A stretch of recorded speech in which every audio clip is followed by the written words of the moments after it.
আরব আমিরাতের বিপক্ষে প্রথম ম্যাচেই হারতে পারত বাংলাদেশ।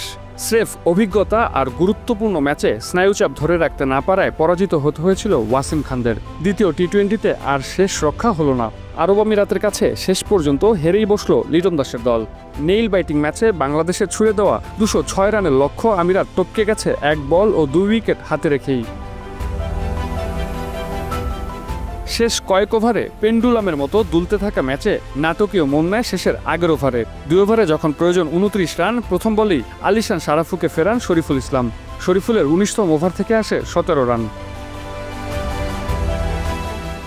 শেষ ওভারে 12 রানের সমীকরণে তানজিম হাসান সাকিব শুরু করেন ওয়াইড দিয়ে। দ্বিতীয় বলে ছক্কা হজম করায় সমীকরণ দাঁড়ায় 4 বলে 4 রানের।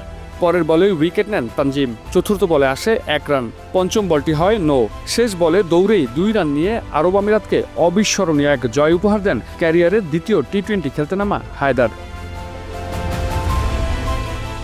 এর আগে টসে হেরে ব্যাট করতে নেমে শুরু থেকেই আক্রমণাত্মক ছিল সফরকারীরা। তানজিদ তামিমের 33 বলে 59, লিটনের 32 বলে 40, হৃদয়ের 24 বলে 45 রান এবং শেষ দিকে জাকের আলীর 6 বলে 18 রানে ভর করে 20 ওভারে 5 উইকেট খুইয়ে বাংলাদেশ করে 205 রান। এটি টি-20তে 24 ম্যাচ পর দলীয় 206 ইনিংস ছিল বাংলাদেশের।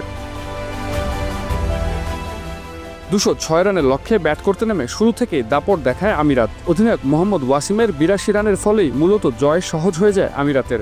শেষ দিকে হায়দার আলীর 6 বলে 15 রানের কার্যকরী ইনিংসে ভর করে সিরিজে সমতায় ফেরার পাশাপাশি বাংলাদেশকে লজ্জার হার উপহার দিল আমিরাত। হংকং, যুক্তরাষ্ট্র, স্কটল্যান্ড, আয়ারল্যান্ডের পর আরও এক সহযোগী দেশ আমিরাতের কাছে পরাজয়। টেস্ট খেলুড়ে দেশগুলোর মধ্যে বাংলাদেশই সহযোগী দেশের বিপক্ষে সবচেয়ে বেশি টি-20 ম্যাচ হেরেছে। গতকাল আরব আমিরাতের বিপক্ষে ছিল 10ম হার।